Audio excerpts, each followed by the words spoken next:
दोस्तों आज की ये क्लास आप सबके लिए बहुत ही ज़्यादा महत्वपूर्ण रहेगी, क्योंकि आज की इस क्लास में हम डिस्कस करेंगे BSc first semester chemistry. First semester में जो आपकी केमिस्ट्री है दोस्तों, उसका नाम है फंडामेंटल ऑफ केमिस्ट्री। तो आज हम फंडामेंटल ऑफ केमिस्ट्री के पहले यूनिट से रिलेटेड उन सभी प्रश्नों की चर्चा करेंगे जो अभी तक एग्ज़ाम में पूछे गए हैं और जो इस बार एग्ज़ाम में पूछे जाने वाले हैं। आप सब लोग का कमेंट आ रहा था कि sir unit by unit very most important प्रश्न हम लोग को बता दीजिए और सॉल्व करा दीजिए, ताकि हम लोग अपनी तैयारी अच्छे से कर सकें। तो यूनिट फर्स्ट आपका कंप्लीट भी हो चुका था। मैंने आप लोग का जो थ्योरी की क्लास है यूनिट फर्स्ट में, वो मैंने कंप्लीट करा दी है। हमने आप लोग को पढ़ा दिया था रिजोनेंस एनर्जी क्या होती है। उसके बाद में दूसरा लेक्चर जो था वो फॉर्मल चार्ज को लेकर के था। तीसरा लेक्चर जो था दोस्तों वो था डाइपोल मोमेंट, और चौथा लेक्चर जो था वो था पोलराइजिंग पावर और पोलराइजेबिलिटी। फिर हमने आपको हाइड्रोजन बॉन्डिंग के बारे में बताया, हाइड्रोजन बॉन्ड किस प्रकार से फॉर्मेशन होते हैं, और फिर वान डेर वाल्स बल के बारे में। ठीक है, तो पहली यूनिट कंप्लीट हो चुकी है। तो पहली यूनिट का नोट्स भी मैं आप लोग को आज शाम को टेलीग्राम चैनल पर प्रोवाइड करा दूंगा। बाकी जो पीडीएफ है वो तो आपको टेलीग्राम पर मिलते रहते हैं। तो यूनिट फर्स्ट के जो प्रश्न एग्जाम में आने वाले हैं उन्हीं की चर्चा आज की इस क्लास में की जाएगी। बहुत ही मोस्ट इम्पॉर्टेंट है ये क्लास, सभी लोग लास्ट तक जरूर देख लीजिएगा। इन प्रश्नों को तैयार कर लीजिएगा। 2023, 22 और 23 के सत्र में पहले यूनिट से रिलेटेड जो मैं आज बताने वाला हूँ, यही प्रश्न आपके एग्जाम में इस बार पूछे जाएंगे। चलिए दोस्तों क्लास को स्टार्ट करते हैं।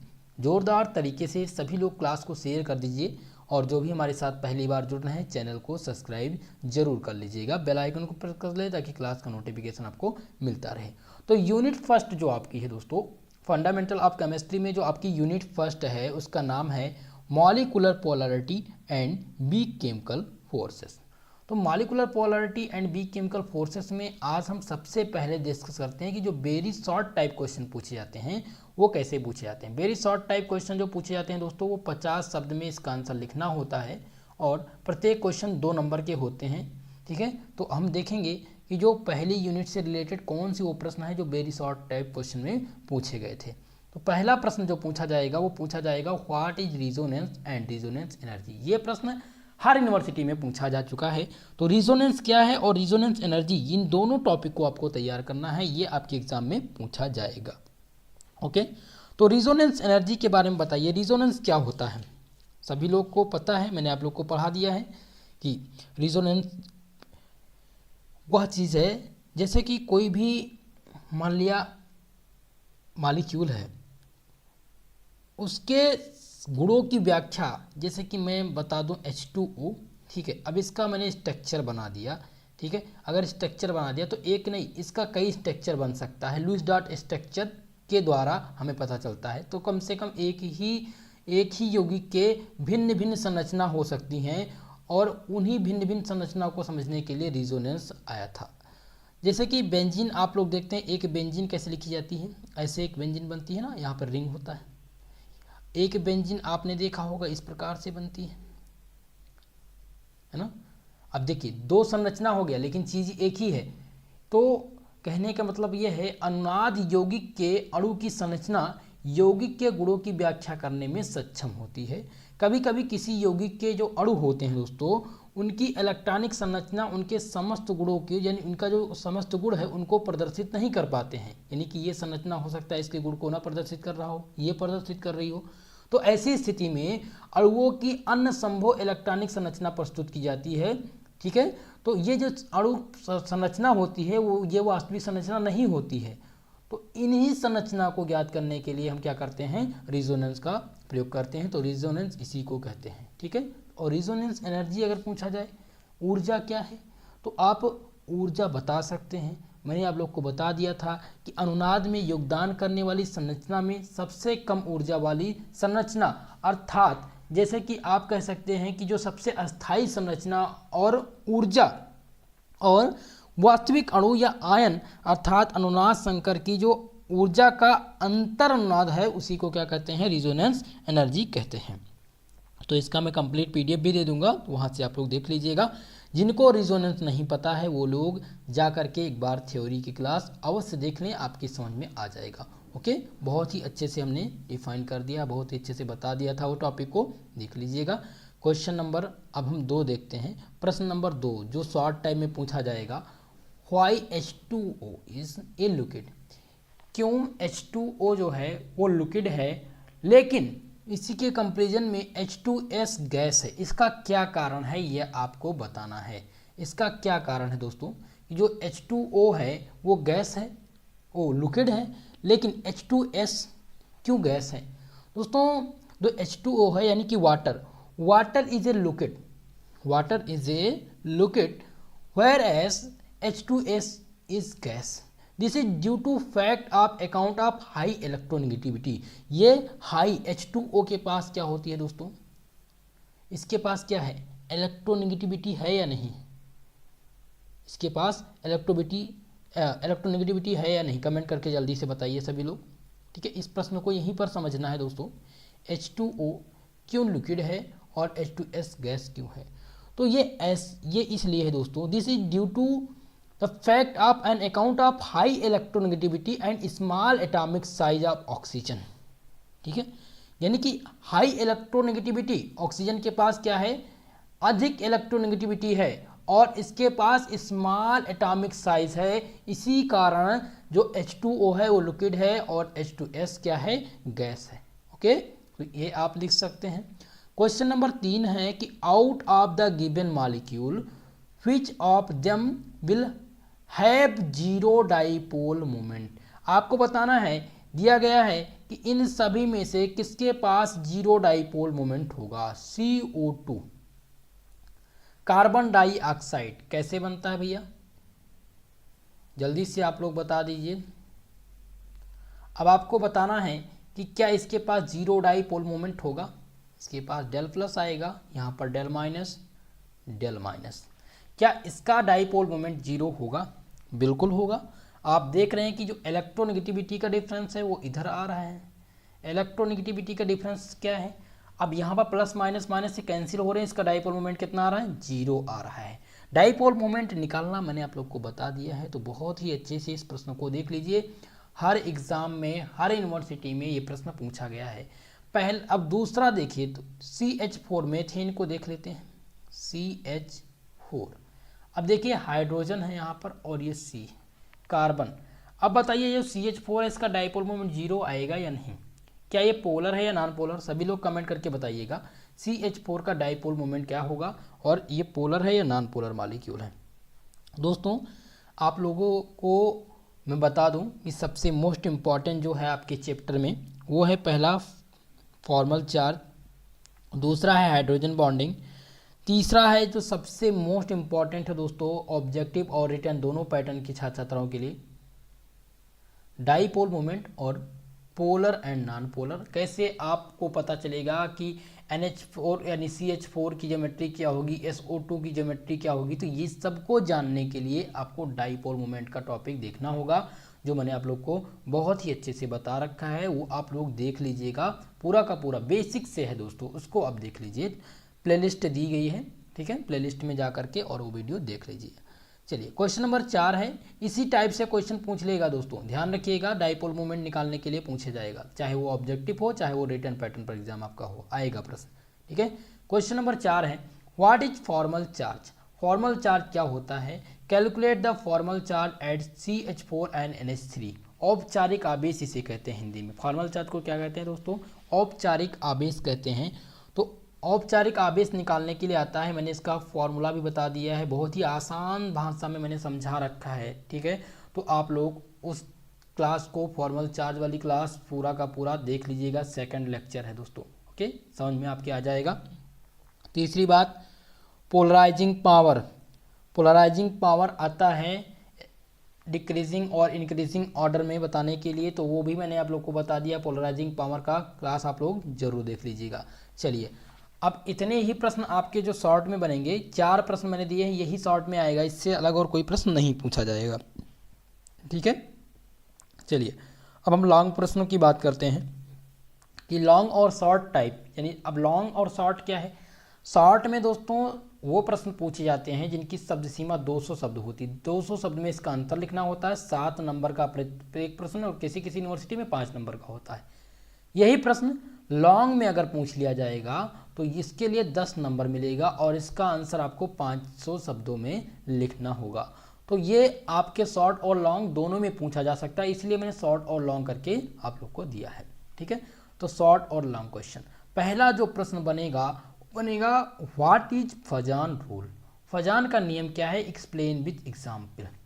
देखो फजान का नियम क्या है दोस्तों, बहुत ही अच्छे से 3 क्लास मैंने दी है फजान के रूल पर। पोलराइजेशन पहला दिन पढ़ाया था, फिर पोलराइजिंग पावर एंड पोलराइजेबिलिटी, उसके बाद में आपकी जो क्लास हुई थी वो फॉर्मल चार्ज। 3 क्लास हैं, ये 3 क्लास बहुत ही महत्वपूर्ण है। और फजान का रूल, तो फजान का रूल आखिर में बताता क्या है, सबसे पहले ये जान लीजिए। फजान का नियम ये कहता है कि कोई भी मॉलिक्यूल हो, ठीक है, वो 100% आयनिक नहीं होता है। वो 100% आयनिक नहीं होता है, इसमें कुछ कोवैलेंट करैक्टर पाए जाते हैं। इसमें क्या पाए जाते हैं, कुछ कोवैलेंट करैक्टर पाए जाते हैं। तो यही आपका फजान का रूल बताता है कि कितना जो ये आयनिक करैक्टर हैं 100% आयनिक नहीं होते, तो इसमें कोवैलेंट करैक्टर कैसे पाया जाएगा, कैसे इलेक्ट्रोनेगेटिविटी के डिफरेंस होगा, इलेक्ट्रॉन घनत्व कैसे बढ़ेगा, इलेक्ट्रॉन मेघ कैसे एक दूसरे में अट्रैक्ट करेगा, और वहाँ पर बॉन्ड पार्शियली कोवैलेंट होगा। ठीक है, तो फजान का जो रूल है वो determination of percentage of ionic character, दूसरी बात determination of shape of molecule, और difference between CO2 and SO2। दोस्तों फजान के नियम के द्वारा हमें इसके 2 एप्लीकेशन बहुत ही मुख्य एप्लीकेशन है। पहला एप्लीकेशन है determination of percentage of ionic character, यानी प्रतिशत आयनिक लक्षण का निर्धारण किस प्रकार से होगा कि कोई भी बॉन्ड आयनिक है तो वो कितना % आयनिक है, ये फजान का नियम बताता है। दूसरा बताता है अणुओं की आकृति का निर्धारण, ये अणुओं की आकृति का निर्धारण भी करता है। ठीक है, तो ये 2 एप्लीकेशन है, बाकी आप लोग क्लास इसको देख लीजिएगा, मोस्ट इंपॉर्टेंट है। चलिए नेक्स्ट देखते हैं। क्वेश्चन नंबर 2 जो पूछा जाएगा वो हाइड्रोजन बॉन्ड पूछा जाएगा। What are hydrogen bond, explain its type, discuss the effect of hydrogen bonding on the physical properties. पूरा का पूरा टॉपिक की जितना भी यहाँ पर क्वेश्चन लिखा है ये सब मैंने कंप्लीट करा दिया है एक ही लेक्चर में। ओके, तो आपको बताना है हाइड्रोजन बॉन्ड क्या होते हैं। हाइड्रोजन बॉन्ड को दोस्तों डॉट डॉट लाइन से दिखाते हैं, किससे, डॉट डॉट लाइन से दिखाते हैं। हाइड्रोजन बॉन्ड कब बनता है, जब कोई भी हाइड्रोजन के साथ इलेक्ट्रोनेगेटिव एटम जुड़े, जैसे कि मैं मान लूँ यहाँ पर नाइट्रोजन या फ्लोरीन आप ले लीजिए, क्लोरीन है, ये हाइड्रोजन है, इसके आसपास भी कोई इलेक्ट्रोनेगेटिव एटम आ जाए, मोर इलेक्ट्रोनेगेटिव हो, जिसके पास लोन पर इलेक्ट्रॉन हो, तब ये डॉट डॉट जो लाइनिंग है ये इलेक्ट्रॉन की शेयरिंग हो जाएगी और यही हाइड्रोजन बॉन्डिंग कहलाएगा। तो हाइड्रोजन बॉन्डिंग मैंने अच्छे से बता दिया है, वो आप लोग हाइड्रोजन बॉन्डिंग देख लीजिएगा। तो आपको बताना है हाइड्रोजन बॉन्ड क्या होता है। उसके बाद में आपको बताना है इसके प्रकार। तो हाइड्रोजन बॉन्ड कितने प्रकार के होते हैं दोस्तों, 2 प्रकार के होते हैं। कौन कौन से होते हैं हाइड्रोजन बॉन्ड, जल्दी से बताइए आप सभी लोग। तो पहला होता है इंटरमॉलिक्यूलर हाइड्रोजन बॉन्ड, जिसे अंतरा अणुक हाइड्रोजन बॉन्ड कहते हैं। और दूसरा जो बॉन्ड है दोस्तों, दूसरा जो बंध है वो इंटरमॉलिक्यूलर हाइड्रोजन बॉन्ड है, जिसे अंतर अणुक हाइड्रोजन बंध कहते हैं। ठीक है, उसके बाद में आपको जो तीसरा आंसर लिखना होगा वो बताना होगा कि इससे जो कैटालिस्ट हैं, यानी कि हाइड्रोजन बंध का जो पदार्थ के गुणों पर प्रभाव पड़ता है वो कैसा प्रभाव पड़ता है, यानी boiling point and melting point पर क्या प्रभाव पड़ेगा, सॉल्बिलिटी पर क्या। अगर हाइड्रोजन बॉन्ड बन रहा है तो जो प्रॉपर्टीज़ हैं इनकी फिजिकल प्रॉपर्टीज, जैसे कि फ्लोरीन और हाइड्रोजन के बॉन्ड में बीच में ये हाइड्रोजन बॉन्ड बन रहा है, ठीक है, तो इसकी फिजिकल प्रॉपर्टी, ये हाइड्रोजन बॉन्ड बनने के बाद में इसकी फिजिकल प्रॉपर्टीज पर क्या प्रभाव पड़ेगा, फ्लोरीन की फिजिकल प्रॉपर्टीज पर क्या प्रभाव पड़ेगा, इसकी सॉल्बिलिटी पर क्या प्रभाव पड़ेगा, ठीक है, और इसकी बॉइलिंग पॉइंट, विस्कोसिटी और सरफेस टेंशन पर क्या प्रभाव पड़ेगा, ये भी आपको बताना होगा। तो इस क्वेश्चन का आंसर आपको 3 चरण में देने हैं।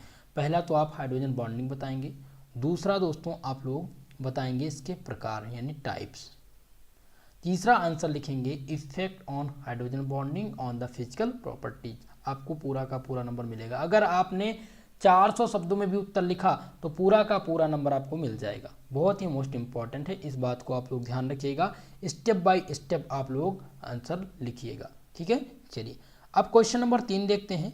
क्वेश्चन नंबर 3 है दोस्तों, what is van der Waals force. Van der Waals बल क्या है, how many type of these are give factor affecting it. दोस्तों पूछा गया है कि ये बताइए वांडर वाल फोर्स क्या है। तो वांडर वाल फोर्स मैंने आप लोग को बता दिया है कि वांडर वाल्स ने 1873 में इसे देखा था कि जो अध्रुवीय अणु हैं यानी पोलर मालिक्यूल हैं, नॉन पोलर मालिक्यूल हैं, उनमें भी आकर्षण बल पाए जाते हैं और ये बल जो होते हैं वो बहुत ही दुर्बल होते हैं। जो वांडर वाल फोर्स होता है वो बहुत ही वीक फोर्स होता है, ठीक है। तो इसमें वांडर वाल ने 1873 में उन्होंने ये देखा कि जो नॉन पोलर मालिक्यूल हैं उसमें भी आकर्षण बल पाए जाते हैं। ये बल रासायनिक बलों की अपेक्षा बहुत दुर्बल होते हैं तथा इन्हें अंतरा अणुक बल भी कहते हैं यानी कोहेसिव फोर्स भी कहते हैं, ठीक है। या वांडर वाल आप बोलिए या इंटर मालिकुलर बोलिए या कोहेसिव फोर्स बोलिए, ठीक है। ये इनका एक ही नाम है, 3 नाम है इसका। पहला आप लोग ध्यान रखिएगा वांडर वाल, दूसरा दोस्तों है आपका जो दूसरा इसका है वो है इंटर मालिकुलर फोर्स, और तीसरा जो है वह है कोहेसिव फोर्स। क्या है दोस्तों, कोहेसिव फोर्स। जिसे क्या कहते हैं, जिसे हिंदी में क्या कहते हैं, जल्दी से सभी लोग कमेंट करके बताइए। अल्जीबी स्थिर विद्युत आकर्षण बल कहते हैं। ओके चलिए, तो आपको ये बताना है इसके प्रकार। अब प्रकार टाइप्स, हाउ मेनी टाइप्स, तो आप सबको पता है कि ये जो प्रकार होते हैं दोस्तों, टाइप्स की बात किया जाए तो 3 प्रकार के हैं। ये बल कितने प्रकार के हैं, 3 प्रकार के हैं। आप कह सकते हैं डाइपोल डाइपोल इंटरेक्शन, आप कह सकते हैं डाइपोल इंडक्शन डाइपोल इंटरेक्शन, और या आप प्रेरित द्विध्रुव प्रकार के बल, ठीक है, ये आप बोल सकते हैं। तो इतना लिखने के बाद में आपको इसको प्रभावित करने वाले जो कारक हैं उनको भी लिखना होगा। तो ये मोस्ट इंपॉर्टेंट है इस प्रश्न में, ये हर यूनिवर्सिटी में पूछा गया है। क्वेश्चन नंबर 4 है दोस्तों, dipole moment and its application. Question पूछ लेता है कि what are dipole moment, write its application. तो एप्लीकेशन आप क्या लिखेंगे, डाइपोल मोमेंट की एप्लीकेशन। डाइपोल मोमेंट की एप्लीकेशन आप लोग को पता होनी चाहिए। डाइपोल मोमेंट का पूरा टॉपिक देख लीजिएगा, किस प्रकार से किस फार्मूले पर हम डाइपोल मोमेंट निकालते हैं। ओके, तो अब डाइपोल मोमेंट से सहमत हो गए आप लोग। मुझे लगता है जितने लोग भी हमारे साथ जुड़े होंगे, अगर मेरी क्लास देखे होंगे तो डाइपोल मोमेंट निकालना उन्हें आना चाहिए। क्वेश्चन नंबर 5 देखते हैं दोस्तों, write short notes on polarising power and polarisability. Polarising power and polarisability पर आपको संक्षिप्त टिप्पणी लिखनी है। हो सकता है ये क्वेश्चन ऐसे पूछ लिया जाए कि what are polarising power and polarisability, ठीक है। तो शॉर्ट नोट लिखने के लिए आ सकता है। कुल मिलाकर के आपको पोलराइजिंग पावर का टॉपिक आना चाहिए और पोलराइजेबिलिटी का भी टॉपिक आना चाहिए। दोनों मैंने आप लोग को बता रखा है। ऐसा इस जो भी मैंने प्रश्न बताए हैं इनमें से कोई ऐसा टॉपिक नहीं है जो मैंने आप लोग को पढ़ा करके कंप्लीट ना करा दिया हो। और ये सभी प्रश्न हैं जो मैं आपको लॉन्ग में बता रहा हूँ, ये हर यूनिवर्सिटी में पूछे जाएंगे। केवल और केवल मैंने 5 प्रश्न दिए हैं आपकी यूनिट से, लॉन्ग आंसर के ये 5 प्रश्न दिए हैं। अगर कोई भी स्टूडेंट इन 5 प्रश्नों को अच्छे से तैयार कर लेता है तो इससे बाहर एक भी प्रश्न आपके एग्जाम में नहीं आने हैं, ये मेरी गारंटी है। अभी तक के यही प्रश्न पूछे ही गए हैं और जो मैंने शॉर्ट में दिए हैं उन शॉर्ट प्रश्नों को भी आपको तैयार करना होगा। अगर आप ये शॉर्ट प्रश्न तैयार कर ले जाते हैं जो मैंने अभी बताया है आपको आगे, तो आपके लिए ये बहुत ही ज़्यादा लाभदायक रहेगा। अब आपकी पहली यूनिट यहीं पर कंप्लीट होती है। इसका मैं कंप्लीट नोट्स आप लोग को टेलीग्राम चैनल पर प्रोवाइड करा दूंगा, वहाँ से आपको पूरा का पूरा नोट्स मिल जाएगा। यूनिट फर्स्ट कंप्लीट, कल सेकंड यूनिट स्टार्ट होगी जिसमें हम डिस्कस करने वाले हैं ऑर्बिटल के बारे में। ओके, बाकी अगर आपका कोई डाउट है तो आप कमेंट सेशन में कमेंट कर सकते हैं, अपना क्वेश्चन आप पेस्ट करिए, आपको आंसर दिया जाएगा। साथ ही साथ दोस्तों मैं आप लोग को जल्द ही बताने वाला हूं कि कैसे कम समय में आपको अपना टॉपिक तैयार करना है, ठीक है। तो आज के लिए बस इतना ही दोस्तों, मिलते हैं नेक्स्ट वीडियो में। तब तक के लिए जय हिंद, जय भारत।